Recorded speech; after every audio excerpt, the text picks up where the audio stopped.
ভিডিওতে ক্লিক করার জন্য অসংখ্য ধন্যবাদ। তো ইতিমধ্যে অনেকের যুবসাথীর টাকা কিন্তু ঢুকে গেছে, যাদের এখনও ঢোকেনি। তো তোমরা আজেবাজে কথায় কান না দিয়ে আজকে আমি ভিডিওটা বানাচ্ছি। তো আশা করি আজকের মধ্যে যারা অফলাইনে ফর্ম জমা করেছেন তাদের যে ডাটা এন্ট্রি আজকে 14 তারিখ, আজকের মধ্যে শেষ হওয়ার কথা, এবং সোমবারের মধ্যে যাদের বাকি আছে, যারা এখনও টাকা পাওনি, তোমাদের কিন্তু অ্যাকাউন্টে টাকা ঢুকে যাবে। তো অনেকেই বলছে যে যুবসাথীর টাকা যারা পাওনি বা ইতিমধ্যে যারা পেয়েছে, যারা এখনও টাকা পাননি বা ঢুকেনি তোমাদের অ্যাকাউন্টে, তো তোমরা গিয়ে স্ট্যাটাস চেক করো। দেখো, যুবসাথীর যে অফিসিয়াল ওয়েবসাইট সেটা কিন্তু এখনও বন্ধ রয়েছে, তো ক্লোজ হয়েছে সেই 26 তারিখ থেকে, কিন্তু সেটা বন্ধ রয়েছে। এখন অনেকে বলছে যে আমি তোমাদের এই সাইট দেখাবো, আমি তোমাদের এই অফিসিয়াল একটা সাইট আছে, এখানে গিয়ে চেক করো। হ্যাঁ, আমি যে সাইটের কথা বলবো, অর্থাৎ যারা বলছে এই সাইটের কথা, অর্থাৎ WBIFMS, এই সাইটে কিন্তু তোমাদের সেই অ্যাকাউন্ট নাম্বারে বা স্ট্যাটাস তোমরা দেখতে পারবে তোমাদের যে অ্যাকাউন্ট, অর্থাৎ একটি ব্যক্তির এখন কিন্তু মোটামুটি এরকম কোনো কাস্টমার নেই যাদের একটি মাত্র ব্যাঙ্ক অ্যাকাউন্ট রয়েছে। তাদের কিন্তু একটি, দুটি, তিনটি অনেক ব্যাঙ্ক অ্যাকাউন্ট থাকে, এবং তাদের মধ্যে যে ব্যাঙ্ক অ্যাকাউন্টের সঙ্গে যে মোবাইল নাম্বারটা দিয়ে আপনি সার্চ করবেন, অর্থাৎ কোনো মোবাইল নাম্বার লিঙ্ক থাকলে, আর ওই মোবাইল নাম্বার দিয়ে যদি এই WBIFMS এই সাইটে যদি সার্চ করেন, তাহলে কিন্তু সেই মোবাইল নাম্বার দ্বারা ওই ব্যাঙ্ক অ্যাকাউন্ট, ওই আইএফএসসি কোড, ওই ব্যাঙ্কের নাম শো করবে। তো এটার মাধ্যমে এটা কিন্তু প্রমাণিত যে তোমরা যুবসাথীর যে অ্যাকাউন্টটা দিয়েছিলে সেই অ্যাকাউন্টের স্ট্যাটাস কিন্তু এখানে দেখাচ্ছে। তো আমি তোমাদের শুধু মুখে না, আমি তোমাদের সার্চ করেও দেখাবো যে এটা আদৌ মানুষের ফালতু কথায় কান দেবেন না। তো যুবসাথী যে অরিজিনাল যেটা অফিসিয়াল ওয়েবসাইট, সেখানে স্ট্যাটাস দেখানো যায়, সেই অফিসিয়াল ওয়েবসাইট কিন্তু বন্ধ আছে। কবে চালু হবে সেটা কিন্তু এখনও কেউ জানে না, বা এরকম কোনো নোটিফিকেশন এখনও বের হয়নি।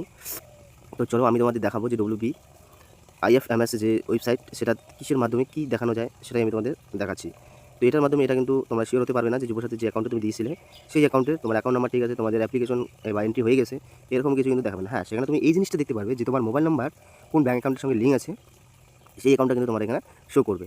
তো চলো আমি দেখিয়ে দিচ্ছি। গুগলে চলে আসার পর এখানে জাস্ট লিখবে WB অর্থাৎ IFMS লিখে সার্চ করবে। সার্চ করলে কিন্তু তোমাদের সামনে ঠিক IFMS এর যে পোর্টাল সেটি শো হবে, সেখানে একটা ক্লিক করে দেবে। ক্লিক করে দিলেই ঠিক এরকম একটা অফিসিয়াল যেটা সাইট তোমাদের কাছে চলে আসবে। এটা কিন্তু যুবসাথীর অরিজিনাল যেটা ওই অফিসিয়াল ওয়েবসাইট না, এটা হচ্ছে রাজ্য সরকারের একটি অফিসিয়াল সাইট। সেটার সাহায্যে তোমরা যে জিনিসটা দেখতে পারবে সেটা হচ্ছে মোবাইল নাম্বারের তোমার কোন ব্যাঙ্ক অ্যাকাউন্টের সঙ্গে লিঙ্ক আছে সেটাই কিন্তু দেখতে পারবে। আর বিশেষ না হলে আমি তোমাদেরকে দেখিয়ে দিচ্ছি। এখানে তোমরা আসলে দেখতে পারবে নো ইউর পেমেন্ট, এই অপশনে ক্লিক করবে। ক্লিক করলে কিন্তু নতুন একটা পেজ ওপেন হবে। তো সার্ভারের একটু সমস্যা থাকলে তোমরা রিফ্রেশ করে নেবে। তারপর এখানে তোমরা দেখতে পারবে ব্যাঙ্ক অ্যাকাউন্ট নাম্বার ওয়াইজ, আর একটা তোমাদের দেখতে পারবে মোবাইল নাম্বার ওয়াইজ। তো আমি মোবাইল নাম্বার ওয়াইজ সেটা ওটা সিলেক্ট করবো। করার পর আমি যে মোবাইল নাম্বারটা দিয়েছিলাম সেই মোবাইল নাম্বারটা এখানে আমি ক্লিক করলাম, অর্থাৎ মোবাইল নাম্বারটা দিয়ে দেবো।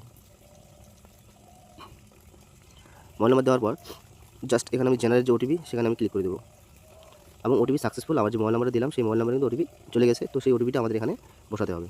তো আমি ওটিপিটা কিন্তু বসিয়ে দিচ্ছি। এখন সাবমিট অপশনে ক্লিক করবো। বা সাবমিট অপশনে যখনই ক্লিক করবো তখনই কিন্তু আমার অ্যাকাউন্ট নাম্বার, তারপর আইএফএসসি কোড, তারপর মোবাইল নাম্বার এখানে শো হচ্ছে। ঠিক আছে, এভাবেই কিন্তু এটা তোমরা এভাবে কিন্তু দেখতে পারবে না যে যুবসাথী। তোমরা কি এখানে বুঝতে পারছো কোনোভাবে যে এটা যুবসাথীর অ্যাকাউন্ট? তোমাদের যদি দুটো অ্যাকাউন্ট থাকে, তো এই অ্যাকাউন্টটা ধরো তুমি যুবসাথী দাও নেই, অর্থাৎ মোবাইল নাম্বারের সঙ্গে যে অ্যাকাউন্টটা লিঙ্ক আছে, আমার এই অ্যাকাউন্টটা কিন্তু আমি যুবসাথী যেটা অ্যাপ্লিক্যান্ট করেছিলাম, অর্থাৎ ফর্ম ফিল আপ করেছিলাম, সেখানে কিন্তু আমি এই অ্যাকাউন্ট নাম্বারটা দিইনি। তো আমার কাছে কিন্তু এই অ্যাকাউন্ট নাম্বারটা শো হচ্ছে। তো আসলেও কিন্তু আমি যুবসাথী অ্যাপ্লাই করার সময় এই অ্যাকাউন্ট নাম্বারটা দিইনি।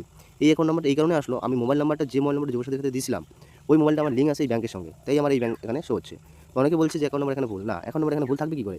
যে অ্যাকাউন্টের সঙ্গে মোবাইল নাম্বার লিঙ্ক আছে, অ্যাকাউন্ট নাম্বার তো অরিজিনাল ঠিকই আসবে। তো অনেকে বলছে যে এখানে অ্যাকাউন্ট নাম্বার ভুল আছে, আছে, এগুলো একদমই ফালতু কথা। জাস্ট ভিউজ কামানোর জন্য ওরা এভাবে তোমাদের বিভ্রান্ত করছে। তো ফালতু কথায় একদমই কেউ কান দেবে না।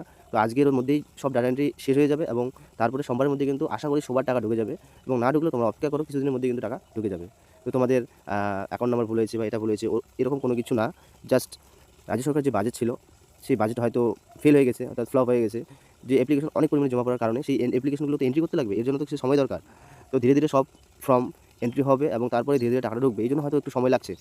যার জন্যই একটু সময় তোমাদেরকেও দিতে হবে, এবং একটু ধৈর্য ধরতে হবে যে অনেক টাকা পাচ্ছে, অনেকে টাকা পাচ্ছে, আমাদের টাকা ঢুকলো না, কী কারণ?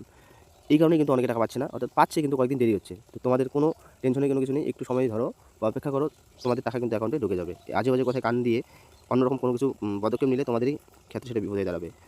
তো ভিডিওটা যদি ভালো লাগে একটা লাইক অবশ্যই করবে। দেখা হচ্ছে পরে কোনো ভিডিওতে।